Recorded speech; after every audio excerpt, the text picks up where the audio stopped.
श्रेष्ठ तमे मानव गोविंद तम स्कंदरे माता लक्ष्मी बसंती तथापि तमे कुकर्म कहीं सब रत रहो। दुर्योधन से कहले जानामि धर्म न च मे प्रवृत्ति जानाम्य धर्म न च मे निवृत्ति। धर्म कौन मु भल भाव जाने किंतु मते धर्म कार्य करने मोर रुचि नहीं। सत्कार्य सत्कर्म सच्चिंतन करवा मोर इच्छा नहीं, मोर रुचि नहीं। अधर्म कौन मु जाने तथापि मो अंतरात्मा एपरी एक प्रेरणा आसे मु कुकर्म करने बाध्य हो जाए। सेहीपरि परिस्थिति आज आसी जाए। समाज लोक जानी पारछंती केउ जिंस न करबा कथा किंतु से माने सेटा बाध्य करबा पई बाध्य होछन। काहे कि मनुष्य आज इंद्रियर गुलाम हो जाए। इंद्रिय जहाँ चाहूची ताहा करूची। वर्तमान समय रे चारिआडे घटिची हत्या आतंक बेविचार महामारी खंड प्रलय आसुरिक नग्न नृत्य। आज मनुष्य सबू थाई अस्त व्यस्त एवं भयभीत जीवन यापन करुछि। जदि घर बाहर को गला से फेरवा बाट को घर लोक आतुर भाव में चाह रही जे से भल फेरुछि कि ना। कहीं रास्ता जीवे गाड़ी घोड़ार एपरी विशृंखला एपरी माने उदंड स्वभाव गाड़ी रास्ता चलाती जे लोक गोटे भद्र व्यक्ति गाड़ी चलई जीवा बहुत कष्ट। एपरी परिस्थिति वर्तमान समय रे विशृंखला सृष्टि होइछि। तो यही समय रे अखिल विश्व गायत्री परिवार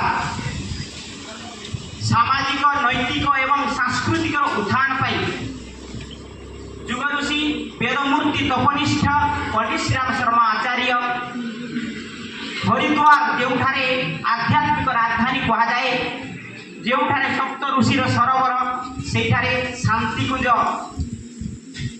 एक युगतीर्थ स्थापना कले एवं ता माध्यम दिने भारत वर्ष जगत गुरु थिला।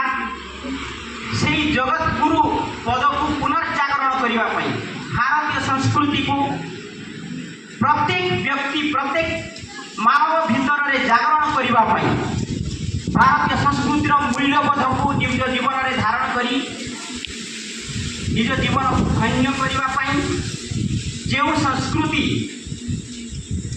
आमर विचार चिंतन एवं क्रियाकलाप परिष्कृत करिथाय।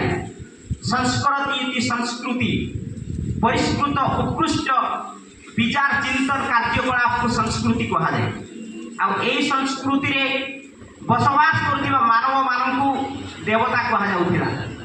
33 कोटी देवता कह जाए किंतु जो समय रे आम भारतर जनसंख्या 33 कोटी थिला से समय रे देवता सदृश से माने जीवन यापन करुथिले। तो आम भारत होउची एपरि एक महान देश जो देश साधु संत महापुरुष महामानव संत सुधारक देशप्रेमी राष्ट्रभक्त मानकर जन्म देछि। अवतार पुरुष यही भारत ही जन्म नहीं। सेहीपरि एक घड़ीसंधि समय रे जेतेबेले आम भारत पराधीन निर्यातना सौथिला से समय सप्त ऋषि तारामंडल ध्रुव केन्द्र एक ज्योतिपुंज भारत वर्षर कलिकता ठारे अवतीर्ण होते। सम्मानीय पूजनीय विश्वनाथ दत्तंकर पुत्र रूपे शक्ति स्वरूपा परम आदरणीय परम पूजनीय माता भुवनेश्वरी देवी कोलमंडन करथिले। 1863 मसीहा